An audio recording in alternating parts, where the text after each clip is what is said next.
Welcome, dear listener, and thanks for joining us. I'm Yanto. And I'm Stephen. And this is a podcast all about the weird and wonderful world of the dark comedy anthology series, Inside Number 9.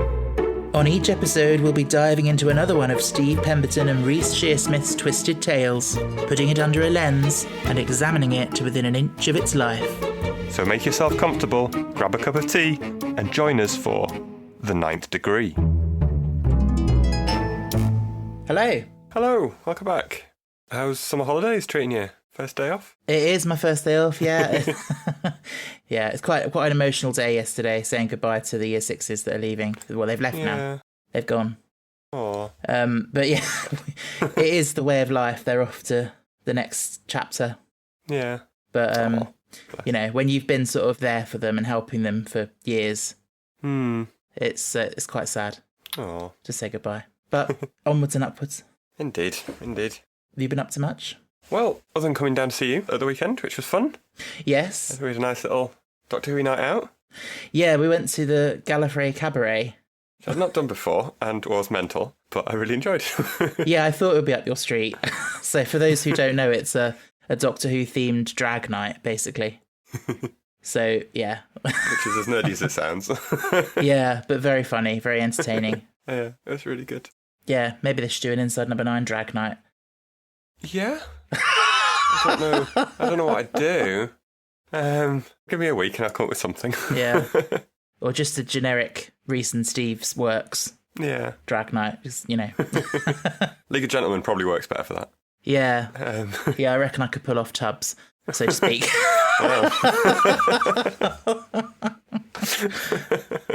Anywho. But we are here for Nana's party. We are. Did you get your invitation? It's only 79 though, so it's not that important. I love how they made sure it ended with a 9. Had to be, didn't it? Yeah. What was our hidden title from last week, do you remember? Oh, what was it? It was Deadline. It was. You do get the people that call up to have a wank. Wow. Yeah, you do get all the deadlines. You do get just the heavy breathing. It was a little on the nose, maybe, but... No, I thought it was good. Well done. I did remember, after we recorded, I did ask you, does it matter that you said deadlines with an S? But I think we decided, no, it doesn't really matter. No, because I said the line. I might have said more than the line. Yes. Literally. Yeah, just keeping you on your toes, listeners. Yeah, so watch out for this week. Indeed. So our summary Inside Number 9 wiki. It is Nana's special day, and she's excited about spending the afternoon with her whole family, even Pat and Jim, who both love a great practical joke. Angela has put on a lovely spread, including a huge cake. Okay. Sets the scene. They don't get better. So we start with Angela, Claire Skinner. Yes. Who is fantastic. Oh, she is. I love her, yeah. She's my mum. Really? My mum is that person. She frequently will say the phrase, "It looks like a bomb site in here," when a cushion is out of skew. Like, I can totally see her complaining about the rug being a bit ruffled. Yes. It is very funny. Maybe it's just because I'm familiar with her from Outnumbered. I don't know if you've watched that, but she's quite similar to that character in some ways. Overstressed, overworked housewifey sort of character. Mother, yeah. Like when she's on the stairs hoovering at the beginning and she's just calling, like it could easily have been the start of an Outnumbered episode, you know, like, Ben, Karen, or whatever, you know. Yeah. And the way she calls for him while the hoover's running, so that you can't hear her over the sound of the hoover, and then stops the hoover and gets annoyed and just talks to herself. Yeah. It's like, well, turn the hoover off first and have a chance of hearing you. Logic. Does not exist. And then we've got Jim is Steve's character this week. Yes. He's a bit weird. Yeah. I can't really see how they work together. I guess they don't. No. It's kind of the problem. He's a bit bland. Yeah. I have a bit of a problem with this episode in that I get the characters are quite interesting and funny, but it's not one of my favourites. Like there's not a lot of plot to it. And I'm not a huge fan of stories where it's just about characters. Oh, right, okay. I like there to be a strong story going on. Okay. I think that's why I have a difficulty with this one. I don't think I've rewatched it, and I was kind of dreading rewatching it really earlier today. Right. Because I just remember it being really, Yeah, I know what you mean. and not a lot really happening. And like, I get that it's meant to be that sort of. There's lots of plays and things, aren't there, where this is kind of the plot where Absolutely, it's a party that goes wrong. I don't know. I'm sure you know a lot more about I've read about it being sort of Alan Ayckbourn. Is that right? Yeah, I was going to say, yeah, it's very. I think we said the same with Last Gasp last season. Yeah. Very Alan Ayckbourn. And funnily enough, I'm actually going to be directing an Alan Ayckbourn play later this year. Oh yeah. Yeah, I've directed him before as well. He's a good, very sort of popular and accessible playwright. Right. Family dramas, secrets and affairs and humour. Yeah. Yeah, so and apparently when they wrote this, Rhys was in an Ayckbourn play in the West End as well, so he was probably inspired by his style. Because I'd seen that this was originally going to be in the first series and potentially a separate thing altogether. Yeah. And then got rewritten for this. It seems like they do that all the time, that they just have all these little ideas that they've got squirreled away. Yeah. I'm sure Steve mentioned that in the finale thing, didn't he? Where he says that they've just got shelves and shelves of ideas and when they run out, they're screwed. But I get that style of thing where it's like a little family drama. It's just not my kind of thing. I get that. It's a very different episode for Inside Number 9. Yeah. It doesn't really feel like an Inside Number 9. It doesn't. That's not to say I don't like it, because I do quite enjoy it for what it is. But it does feel slightly out of place. Yeah, like they've taken a story as it has already existed and then sort of shoehorned in some sort of a vague mystery with the paramedic thing and like what might happen to sort of twist it into an Inside Number 9. I was actually like you. I was like, because obviously I've only watched them all once going through it, so I'm revisiting for this. And thinking back to it, I couldn't remember much about it, and I wasn't particularly excited to rewatch it. But having rewatched it, I do appreciate it. I do think it's nice for what it is. It's for what it is, yeah. And there's some great characters. Yeah, and some great performances. Yeah. I mean, we can move on to maybe Carol. Yeah. Which is a great character. She has fun, doesn't she? The actress playing her. Oh, absolutely. She did such a good job. This tragic figure. Yeah. You can see in her eye, like she's funny. She's a funny character, but you can just see in her eyes this, like, she makes you feel sorry for her as well.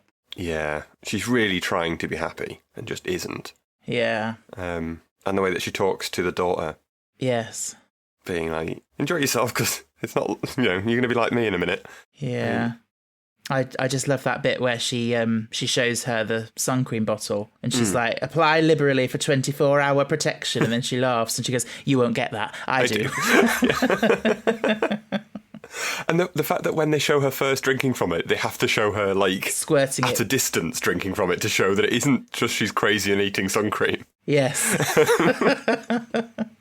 Yes. So I remember thinking that she was just mental to start with and eating sun cream. Yeah. Then you've got Rhys as her husband, Pat. Is he intentionally doing the voice of the Toad Man from League of Gentlemen? Because he sounds so like him of the in this house man. Oh, I never made that connection. I did love so similar. I did love the voice he was doing. You know, they're sort of, how are you, Jimbo, and all that. You know. Yeah, it sounds like the Frog Man, Toad Man. Okay, I hadn't connected that, but I can see what you mean now. Yeah. Yeah. Again, I think this is. I do think this is a good performance from Rhys. It's like one of his good, really good characters. Like, I feel like he sort of disappears into the role. Oh, he's definitely having a fun time doing it. Yeah. Definitely. And apparently, with the ginger wig, because it didn't suit his facial complexion, he had to be made paler to suit it. Didn't know that. I was going to say it's another terrible wig week, but it is. Yeah, but he's so like irritating. Like we've all met people like that. Some of us have them in our families. You know, the constant jokes, and it just gets a bit wearing. Yeah. Just stop putting on a performance, dude. Yes. Just do you ever say anything, you know, serious or Yeah. That bit when they say about the tablet for the daughter, and he's like, "Oh, a bit young to be on the pill, isn't she?" and all that. He's like he's Tim Vine or something, trying to just get one-liners in everywhere. Oh yes. Yes. Courtesy of Mr. H. Allmark. He gets that joke in twice in case you missed it. Because people do that. I know people like colleagues at work who, when they say it to you and you don't, you know, you might laugh out of politeness, and then someone else comes in the room and they tell them as well.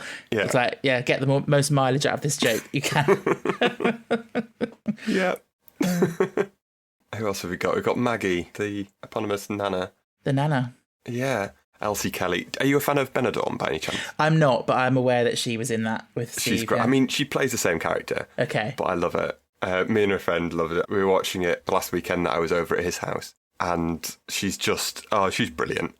She just plays the most ditzy woman on holiday. And to be honest, she is playing the exact same character. How she says things like electrocution lessons. I love that. And all those sorts of, is it malapropisms? Is that the That's right, yeah. Yeah. But she does them so well. Yeah. She's just so oblivious to all the drama that's going on. Yeah. She has like, not a clue. Ignorance is bliss for her. But yeah, her and Steve had worked together on Benidorm, so I think that's where he'd got her from there. Mm. And obviously we've got this running thing of the card that she gets from Pat and that she keeps having to read it out. And this reminded me so much of my family because back in like the sort of 90s, late 90s, my mum would make people birthday cards on like Microsoft Word, right, and like print them off and like design them herself and all that. And it was really sweet. And then so she'd give one to like my nana on her birthday, and she'd look at it and she'd be like, "Oh, that's nice, thank you, la la," and just put it away. And then my uncle would give her some card that he'd got from a card shop, like a Hallmark thing with some witty joke in it. Yeah. And she would not stop going on about, "Oh, I don't know where he gets them from. Oh, look what it says. It's so funny." And my mum would be sitting there like, "He probably got it from a card shop." Oh, bless her. I know. But yeah, this whole thing of, "Oh, I don't know where he gets them from." Yeah. Courtesy of Mr. H. Hallmark. Card factory. Yeah. But yeah, I literally, it's like on a loop in my head since watching the episode. The forget about the past. You can't change it. Forget about the future. You can't predict it. Forget about the present. I didn't get you one. Oh dear. Oh dear. It's terrible. I know. I kind of hate card humour. You know, when you look on Moonpig and it's like when it's Father's Day or something and the selection they've got and it's like, "Your present is having me, the best child ever," or something like that. It's like... Where's the "you're an okay dad, you'll do"? Yeah. That's what I want to get. It seems insincere if I get the amazing dad that's the best in the world. It feels like you're taking the piss if you get them one. Does a little bit, yeah. Yeah, I mean, to be fair, I took after my mum and I started to make my own ones because I feel like you can do in jokes and stuff and make it personal. That's a good idea. But yeah. Any other characters we haven't talked about yet? Who haven't we got? The daughter. The daughter. Katie. I mean, the actress did a great job. Yeah, she's very good. She was believable. Very natural. Yeah. I don't know many kids of her age that would be insistent on doing the homework, but... No, that was interesting. I wondered if she was just trying to avoid all the sort of drama and awkwardness of the family. Maybe. Because her mum's probably, gets stressed up the wall with hosting the party. The mum's clearly a lot to be around. Yeah. And Pat's obviously really irritating. So she's probably just a bit like, I can't stay too long sort of thing. Yeah. I did love her pushing her mum's buttons of claiming she's made a card with glitter and stuff. Oh, yeah. Knowing it'll drive her mental. Yes, that was funny. That's all the characters. So what else have we got? We've got the birthday cake. Yeah. When's he made this? Oh, yeah, without her knowing. I do enjoy that it's got a little sort of face on it. Yes. And that they sort of pull up to every now and then and show as if it's a character in its own right. And it is so funny, just like when you just see someone bending down and like talking really earnestly to this cake. Like, yeah. I mean, it looks quite realistic considering it's supposed to be made of cardboard. But it's a bit disappointing though, because I mean, if you consider the fact that this is some old woman's 79th birthday and you've presented her with this giant, nice looking cake. And then it's not real, and she's not going to get to eat it. And there isn't a backup cake. Yeah. It feels a bit cruel. Yeah, and the one that she eventually gets, by comparison, is a bit sad, isn't it? Yeah. Yeah. Of course, you would know all about this as a cake designer yourself. I like my cakes. I'm quite proud of my little cakes. You are. You do amazing things with cakes that I didn't know you could do with cakes. Oh, thank you. That sounds weird, but you know what I mean. I try my best. Maybe you need to recreate the pink one that they have in this. Oh, yeah. Yeah, I'll do that. And put Steve Pemberton's head on the inside of it. I love the bit when they've been trying to, set up this joke and trying to take the picture and everything. And then the room clears and she eventually picks it up. And just his face of being so pissed off having been under there for all this time. Yeah, he's so miserable. But that whole scene of... I think that's the thing I'm not a big fan of. It's just how it just goes on and on. I'm just like, just get on with it. Right. With the whole, oh, is it going to burn? Then this happens and this happens. It's like, Okay. yeah, I'm not a big fan of that. Okay. I think Ben, my partner, would be the same. He's a bit like that. Whereas I think I quite enjoy the tension. Yeah, I think I imagine myself in her shoes too much, the mum, and I get sort of second-hand annoyance or whatever from her, and I'm just like... I mean, why is it so important to her that she does what he's asked and goes through with this thing? Why does she not just say, oh, fuck's sake, he's under the table, let's get over it? You know what I mean? Yeah, true. I don't know. Because I understand he really wants to do it, but why is she going through with it? I guess it's a path of least resistance. She can't be bothered having another argument. Yeah. Those candles burn down damn quickly, though. They do, don't they? Like, zoom. And they're fully lit for a while, and then they're fully a millimetre long for ages. But the in-between... Yeah. But yeah, the Gran, I believe a lot in that, the one that's oblivious to everything that's going on around her and just wants to do her own little thing. And she's damn well going to read this card out right now, no matter what's happening and no matter what anyone tells her. That is so irritating, actually, isn't it? They're literally about to take the photo. Oh, I haven't showed Katie the card. Oh, I'll do this. Oh, I'm just going to go and do the other and get a drink. Yeah. And I love Claire Skinner. Oh, you just blow the bloody candles out. And then she just does it. She stole my wish. Yeah. There's a lot in this, again, quite Ayckbourn-esque, where it's sort of about class and aspirations and wanting to be a bit more socially upward, if you know what I mean. Mm-hmm. Obviously, Angela and Carol come from a fairly working class background, but Angela's tried to sort of elevate herself. She's the hyacinth of the room, isn't she? She is, yeah. And it's this, the thing about the Batchers. Oh yeah, has anyone ever pronounced it like that? So I have meant to do it? No, I have thoughts about this. Phew. And it's because I think it's a northern southern thing, but right. If you take a word like, I don't know, like sun, S-U-N, you in your up north would say sun. Yeah. And me down here, I would say sun. Right. And it's that sound, and if you try to make that slightly sort of heightened and like extra posh, it's like san. This is the san. Okay. But the problem is, it doesn't work for me for butchers because we don't say butchers down here. We still say butchers. Mm. So I think maybe it's her trying to sort of hyper correct and be hyper posh. Mm. So it doesn't quite work. But I think that's part of it, that she's trying too hard. Yeah, so that's her thing that she's come up with rather than anything else. Yeah, but it is funny. And then she's like, what are we going to have? Sama padding. The fact that she made the point that it's all from M&S. It's just this gold standard that we've got in this country. Marx's, actually, yeah. Because I thought she was going to be like, oh, yeah, I made it myself, but actually, no, it's from Marx's. No, it's better if it's Marx's. Yeah. Yeah. Because we can afford it. That's very... Yeah. She's so my mum, it's unreal. She's a Diana haircut away from being my mum. Oh. I also feel like her accent is a lot less strong. Mm. Oh, yeah. Like she's deliberately toned it down. Well, obviously Claire Skinner doesn't have the accent, but she's doing only a very subtle one. Yeah. I did keep forgetting that they're meant to be sisters. I know, yes. So we've got this weird little story with Pat bringing Jim porn. Yes. So the countdown, quote unquote, countdown videos. Being countdown of all things. Yeah, I do love that. It's probably all for that joke about one from the top and one in the bottom or whatever it is, yeah. Yeah, probably. But yeah, it's the most unsexy thing ever. It is, yeah. But yeah, it's class. I know at some point she moves out from under the cake, but she is there listening. And Jim's trying to hide the fact that he's watching these videos. Yeah. It makes for some good comedy for me. Although they never bring it up later. Like, she never references it, does she, from what I can remember? But then I suppose there's bigger things going on. True. Plus, we don't know when... Do we know when she leaves from under the table? She leaves when they go into the kitchen for about 2 seconds, which is really unrealistic.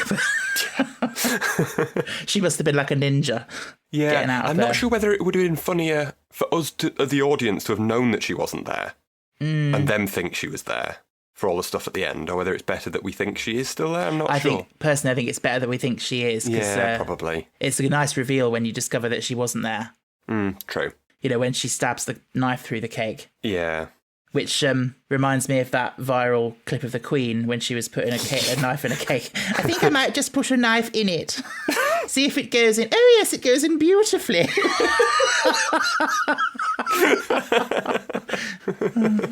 Oh, bless. And then in the background, you can hear this sycophantic woman going, oh, what a good idea. Oh, beautifully. Well done, you cut a soft thing with a sharp thing. Yeah. But the way she attacks that cake with a knife like she's trying to murder it. Yeah. I'm going to have some of this. I think old people can be a bit like that. Yeah.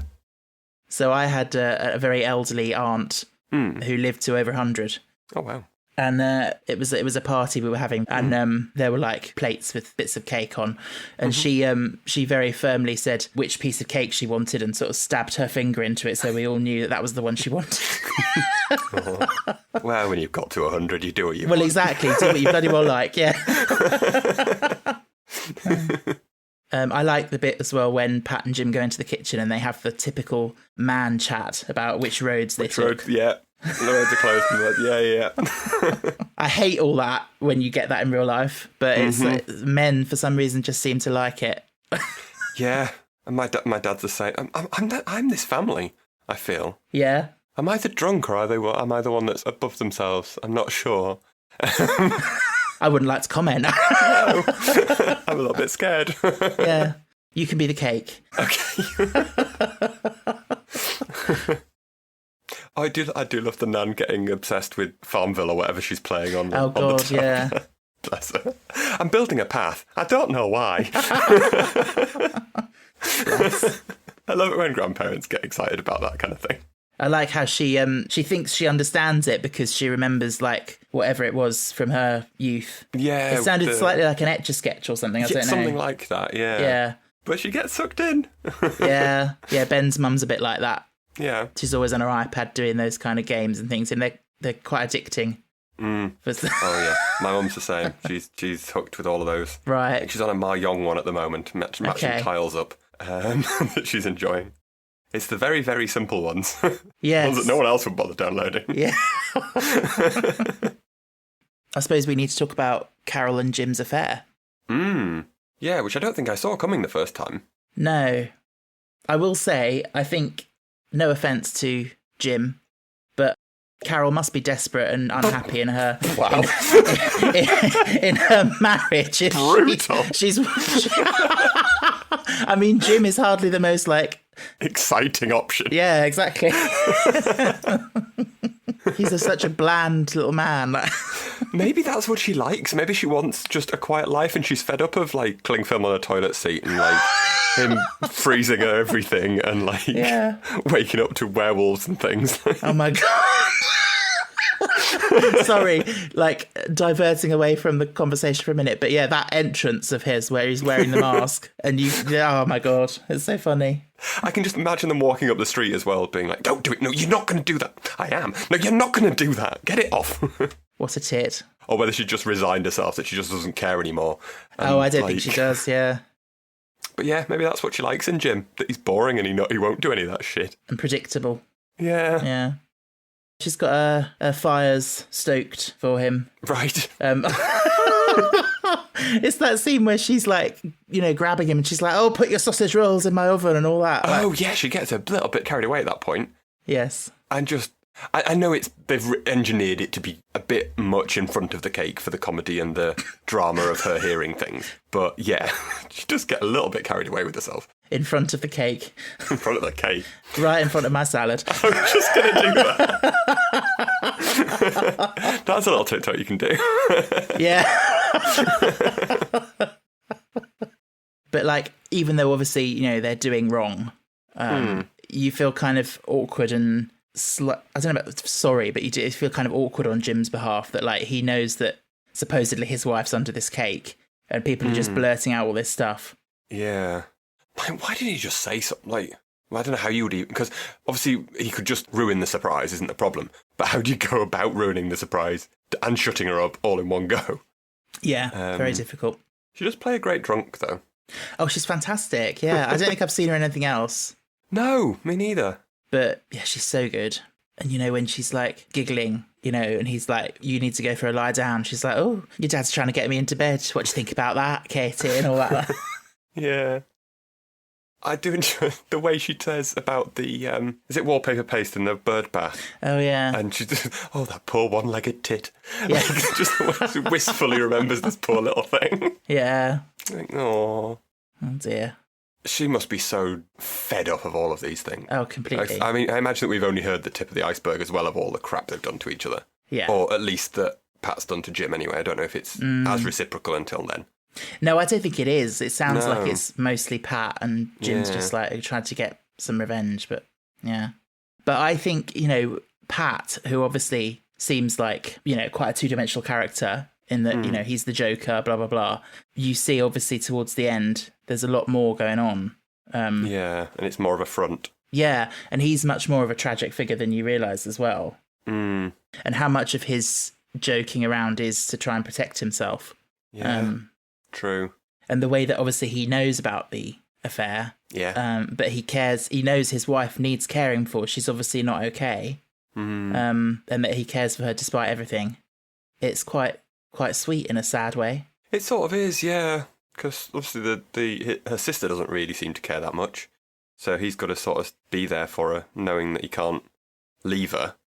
Because I guess if he leaves her, then she's going to fall out with her sister when the affair comes out, and she's going to have no one. And then she's going to end up in an alcoholic spiral, and yeah. Yeah. It's like he really loves her and respects her, even though she's doing these things. And he sees her obviously as a victim to her alcoholism. Yeah. It's that bit when Jim is shouting at her and Pat just says, "Don't talk to her like that, Jim." Yeah. Considering how much of a dick he is for most of the episode, he is a nice guy, really. So we build to this kind of climax of utter chaos. Everything suddenly all goes wrong. Yes, which again slightly feels possibly a bit Acheborny. Right. I can see that working maybe better in a play where you've had an hour or so longer to build up. Yeah, absolutely. Yeah. And you've sown a few more seeds, and everything feels a little bit more earned. Yes. Whereas things like the soap was a 1 second throwaway, put soap down. And that is so weird. It almost feels like it was just done just so that she had a problem. Just so that Carol's got something. Yeah. I thought that. And he's put plastic spiders in the ice cubes. Well, I assume they're plastic, but assume so. But who knows by this point with him. At least they're not little willies. Well, yeah. She's choking on one of your willies. What a thing to say at a Nana's party. Yeah, to a 79-year-old, yeah. Yeah. And Jim gets the cake shoved in his face by Katie. He does. Poor cake. It lasted 10 seconds. Yeah. But then the redeeming quality of the episode turns up. Oh my gosh. Oh, paramedic man. So this is what you were talking about last week when you said, oh, there's one bit I remember very well. Yeah, quite possibly. Etched into your memory. Yeah, I'm a shallow basic bitch. Oh, aren't we all? He's very handsome, isn't he? Yeah. I just love the way he takes it so seriously. It's like, move away, puts his little thing down. And then of all the music, it's some sort of like dance beat version of Casualty. Yeah. Yeah. It's the sort of length of time it goes on for as well. And they're all just in shocked silence, just watching him. So long. Yeah. It feels like they used all of the stuff they recorded with him. Yeah. And you're like, Pat's had an electric shock and I'm sort of wondering, is he all right? Like, yeah. I think he kind of is because he speaks and he seems sort of okay. But we don't really ever get any confirmation of, is he all right after that? No. And there's a lump of cream, I think, drops off Steve's nose while it just pans past him. The Mrs. Doubtfire. Yeah. Yeah. But as much as I love this paramedic, I have questions. I have questions. Go on. This is a very committed stripper. That he has a ambulance branded car. Yes. And is so method he's got an earpiece that he's talking to control through. For no audience whatsoever. Yes. Is that just him getting into character? Well, I listened to the commentary just for a bit of background, and they said that he was talking to whoever, books the strippers or whatever. Right. And so all the stuff he says, you can argue does make sense when he says, who phoned it in, as in who booked it. Right. And then they've told him it's for a nearly 80-year-old lady. And that's why he says, that doesn't sound too good, does it? Right. But it is a bit of a stretch. It's the ambulance he turns up in. Yeah, exactly. It's the vehicle. I wrote, that's the first thing I wrote down. I was like, why has he got basically an ambulance? Yeah. There's no blue lights flashing, but apart from that... There isn't, no. But I think if I were to have filmed it, I'd have just had him running down the street as the opening. Yeah, that would have made more sense, because then you don't have to see... Yeah. And you could imply that he's running late or something is why he's running. And yeah. Yeah. Yeah, so that... Not that this episode really has much of a twist, but I suppose this is the twist. This is the twist, which, in fairness, I didn't see coming at the first time I don't think I watched it. No, it's good, And yeah. especially with the whole cake and the stabbing, the candles and all the various different ways. Absolutely. You're wondering how it's going to go wrong. Yes. And how it's going to have ended with a paramedic being called. So no, I genuinely don't think I saw that twist coming. No. I think that aspect is a great improvement on the original script before they added that in, because it does make it a little bit more, you see this opening scene and you think, well, someone's going to get seriously hurt. The whole episode, everything that happens, you're constantly thinking, oh God, is it going to be this? Is it going to be that? That does make it a bit more tense. Yeah. And I like that as a device, not obviously the way it twists and it turns out it wasn't that, but when you get to see the end of something and then you go back and see what led to that, it makes everything feel inevitable, it's just gonna, it's been predetermined in a way. I do enjoy a thing that opens like that and then cuts to an earlier in the day kind of thing. Yeah. I do like that as a framing device in general. Mm-hmm. But yes, just don't get the car. Really don't get the car. Yeah, that's the way. So they did mention that on the commentary, and okay. they said that it was part of the stripper's thing, but it does seem a bit much and a bit convenient. Yeah. I do think, like you said, it would have been better if you'd just seen him running down the street. Yeah, and you could have had a door closing sound off screen and him run past. Mm-hmm. And maybe it's like shot on the pavement of his feet, and then it pans up to him as the door shuts behind him, kind of thing. Yeah. Or something like that. I just feel it's a bit of a cheat, isn't it? Yeah. Having this ambulance be part of it. But then I know what we always say, or you always say, that a twist should work retrospectively. Yeah, you should be able to watch it back again and it still makes sense. But realistically, most people are only going to watch this once. Are they going to remember that he turned up in an ambulance? No. True, but it's a con to hide the twist. It is a con, yeah. I understand that. Yeah. By the way, slight tangent, but listening to the commentary was very interesting because I listened to the one for last week's as well. Yeah. And towards the end, Reese was talking and then the microphone suddenly cut off and he stopped. And then it was a few minutes later and Steve said, well, Reese is gone now, and he just did the rest of it on his own. Oh. And then this one, Reese wasn't there at the start of it, and he came in 5 minutes into the thing, and they had this whole argument about, why have you started it without me, and this and that. And I'm like, I can't quite work out if it's genuine or if it's them doing a bit. Yeah. I think it is them doing a bit, but it's so funny because he's so tarty about it. He's like, oh, right. You obviously don't need me and all this. I think they're hamming it up for the... Oh. But it's so weird. It's I don't... I didn't know there were commentaries for these ones. I know there's the Inside Number 9 that they did later on. So I'm assuming they're from DVDs, but some kind soul has put them on YouTube. So I need to go back and listen to these. Yeah, it's very handy to listen to. But yeah, the comments on this one were people saying when the commentary of an episode of Inside Number 9 is itself an episode of Inside Number 9.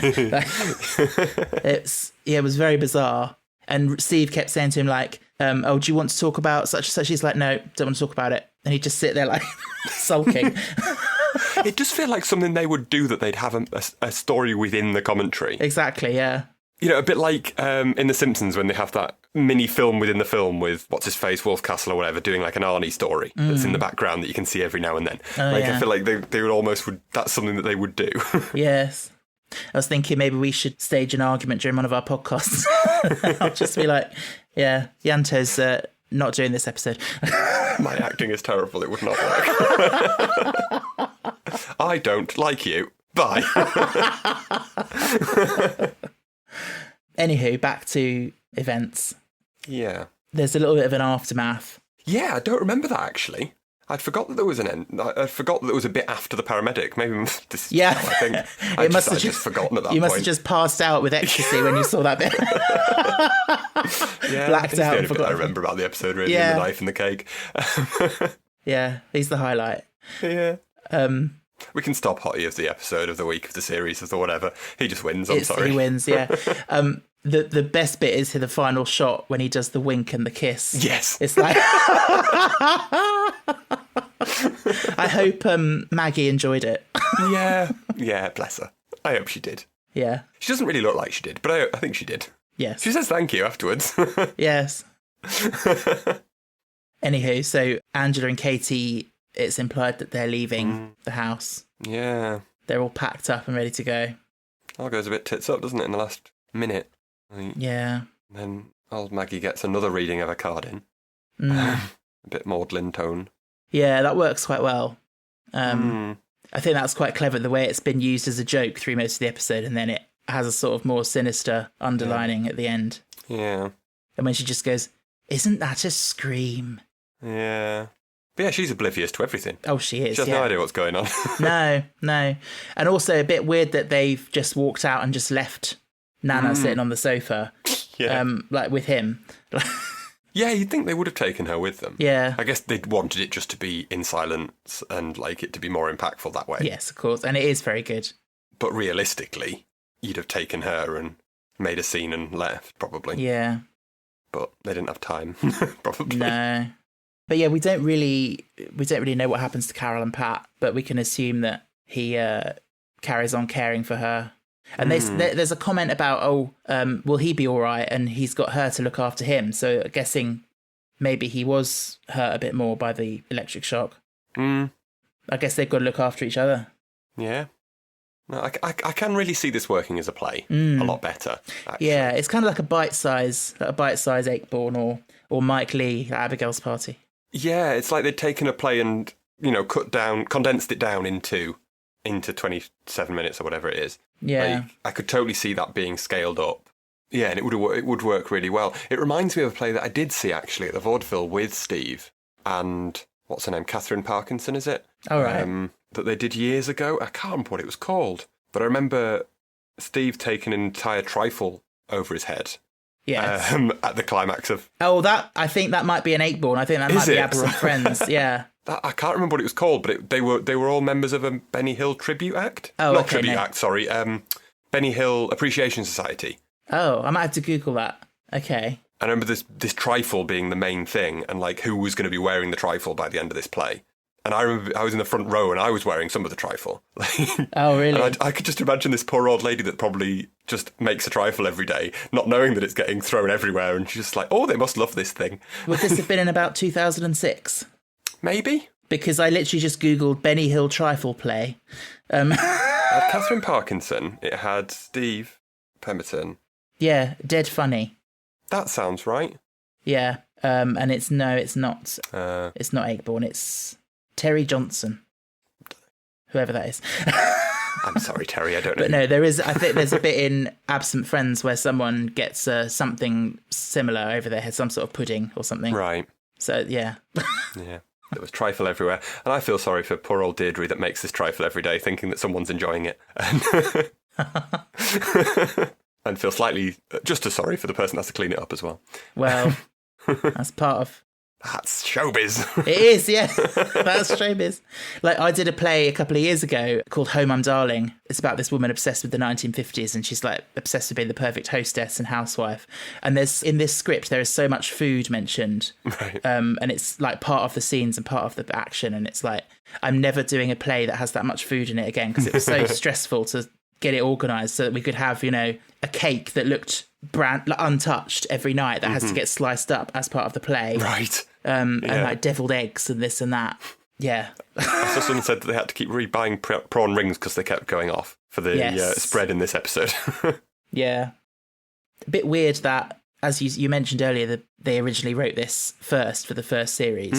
And then the BBC said that it was like the pilot episode of a sitcom. They were interested to see it being turned into a full series. Yeah. Which, a bit weird. I could see it being a little bit longer, but I don't know as a series. No. But I guess it's probably because they're quite strong characters, and the plot was maybe quite a bit different. Yes. But the characters are maybe similar. If you reworked it quite a bit, then I could see it, I could see it maybe being something. But no, I'm glad they got it into this, because as I said, I know it's not your typical episode. No. But it's still good, I think. It's still fun. It's good. And as I keep saying, it's the characters. It's always the characters in these things that are good. No matter, even in my least favourite episodes, the characters are still good. It was just that the plot wasn't my favourite. Okay. So on that note, what would you rate it out of 9? What would I rate it? I'm tempted to say a 3. Ooh. Personally. Fair enough. It's not one of my favourites, and it's one I remember not being a fan of. And I maybe enjoyed it a bit more than I remembered, but yeah, it's not for me, unfortunately. But Mr. Paramedic helped a little bit. He elevated it for you. Yeah. And that wasn't meant to be a euphemism. I was desperately trying to think how I can... Yes. What's the most eloquent way of coming back at that? Yes. 3 sounds quite low, but then I'm looking at what I've given things in the past, and I hate that it's done now and set in stone and I can't change some of those scores. Because Last Gasp and The Understudy I gave a 3 too. And I feel like, I don't know, because I'd written down a 6 for this, which seems now quite high. This is the problem with rating things, that historically they change. Exactly, yeah. I think I'm tempted to say a 5, like a middling. Because I do think it's actually better than I remembered it. And I think there's a lot of merit to it, but it's not your typical episode, and it's not up there with the best. Yeah. It's quite forgettable. Yes, in it terms is, yeah. of the plot of it. It wouldn't be one that people would, if you talk about the series, people would go, oh, that episode, you have to see that. Yeah. Yeah, it's not going to be on anyone's top 10 list. No. Not that it's bad. And I'm going to say, there's only 2 episodes that spring to mind in the whole run that I think are bad. And this is definitely not one of them. Okay, have we covered one of them yet? No. No, because you haven't given anything less than 3 yet. No. Interesting. I'm not sure where they're not for... Well, one of them's not too far off. Okay. But again, as I've said before, just because I don't like it doesn't mean other people won't. Yeah. And that's the great thing about an anthology thing is, well, yeah, you might not like this week's, but next week it'll be totally different, so you're fine. It's almost a good thing if there's some that I don't like, because it means that it's broad and it appeals to everyone. Yeah, variety. And there's something for everyone in there. Yeah, that's a very good point. So yeah, if I'd loved every single episode, it probably would be less appealing to people. Yeah. Because it's very much a sci-fi show, or it's very much a whatever show. Yes. It's like I'm always looking for social media content, and it's like we finished our first series and I thought I'll put up our rankings of the episodes. And whenever you put up anything like that, you always get people saying, oh, putting that one last is criminal and this and that. Yeah. And it's like, that's just personal, isn't it? It's based on your personal feelings about it. Yeah. But yeah. Exciting news. Oh? I spotted the hair. Hey, well done. It was very prominent in this episode. It was quite prominent, yeah. Yeah, really well lit. Whereabouts was it? On the bookshelf behind where they take the photo. Exactly, yeah. Yeah. There is another statue that looks a bit like it as well, that I thought I'd spotted it earlier. It's like a bronzy... Well, it kind of looks like the hair, but it's a lot spindlier. Okay. And very much isn't it. But yeah, I thought I'd seen it and had to rewind, and no, it wasn't. But yeah. And speaking of which, you've bought us a couple of hairs, haven't you? Yeah. Very sweet. Can you spot him? No, it's a bit grainy. But, yeah. I wondered if it was on your. I'll take your word for it that it's there. But yeah, so now I have my very own inside number 9 hair, as do you. And we said we were going to call them Reese and Steve, but I don't think we decided whose was going to be which. Is it weird if I'm Stephen, to call mine Steve? I don't think it is. Yeah, take Steve if you'd like. That's Steve. I'll have Reese in the corner. Reese in the corner, yeah. So, that was fun. We've got one more Series 2 episode to go. Seance time. Seance time. I'm excited for that one. Yeah. I remember it being good. I do as well. Before we finish, though, I just wanted to read out a tweet that we got. Ooh. So this is from somebody called Reese's Puffs 3245, and they say, one of you is a Doctor Who fan. We both are, but anyway. And they want to know, what do you think of Sleep No More, the episode Reese was in, and Silence in the Library, the episode Steve was in? It's a good question. Would you like to go first? Or? Well, I answered on Twitter, and then I said I'd ask you on the podcast. Okay. So I said it's probably not a surprise to know that I love Silence in the Library. Mm-hmm. It's a very popular episode, but not really a big fan of Sleep No More. However, I caveated that and said that I've not watched it for a long time, so I may need to reassess it. Yeah, fair. Yeah, I would agree that Silence in the Library is a classic, rightly so. It is a great episode. And I do enjoy Steve in it. I think he does a great job. Like, you do believe him as that annoying, corporate-y person, sign your waivers, but that he's actually quite a nice guy, really, and he's trying to protect his family and all this kind of thing. Spoilers. Spoilers. As for Sleep No More, it's not a great one, but I feel like I like what it was trying to do. Yeah, the found footage. I just don't think they executed it very well. Yeah. But I think it could have been really good. It was a great concept, but just a bad execution, unfortunately. Although, as I've said to you, I do feel like I do very strongly want Stephen Rees to write an episode of Who at some point. That would be amazing. Because this and Who are very similar for me in that they're both a case of you've got to set up a situation, you've got to introduce a load of characters, you've got to have some sort of threat or plot point going on, you've got to resolve all of that, tidy all the characters away, all within, I mean, admittedly, a bit longer for Who, but still quite a short period of time, and make it memorable, and then move on. And yeah, I think they both are quite similar for that. And I would love that. I do think they would be really good at it. Yeah. So one day, maybe. One day. Who knows? Well. Just a reminder for everyone, anyone spotted the episode title, did you? I did, yes. Did you? It was very good. Very well done, but I did spot it. I think I did. We'll find out next week if I was right. It was Elizabeth Gadge. By the way, I mean, this should be obvious by now, but if we're referring to another episode as the episode, then that doesn't count. It has to be slipped in out of context. Out of context, yeah. But yes. But yeah, we'll be back next time for Seance time. Indeed. But until then, I think it's time to blow out the candles on number 9.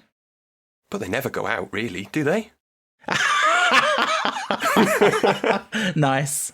Nicely done. Thanks for listening to The Ninth Degree.